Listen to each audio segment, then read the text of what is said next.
August 2020 సంవత్సరం ముఖ్యాంశము మహిమాన్విత mother Teresa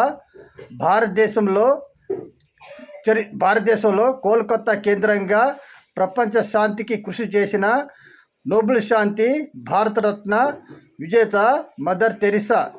ఈమె జీవితం నిరుపేదలకు సేవలకు అంకితము. ఈమె మెసిడోనియా దేశం స్కోప్జే నగరంలో ఆగస్టు 26, 1910 సంవత్సరంలో జన్మించారు. ఆమెకు ఆగ్నేస్ అని పేరు పెట్టారు. ఈమె మరణం సెప్టెంబర్ 5, 1997 సంవత్సరంలో తుది శ్వాస విడిచారు. 1979 సంవత్సరంలో నోబెల్ శాంతి బహుమతి వరించింది. 1980 సంవత్సరంలో భారతరత్న అవార్డు దక్కింది. 2016 సంవత్సరంలో సెప్టెంబర్ 4న సెయింట్ హోదా లభించింది.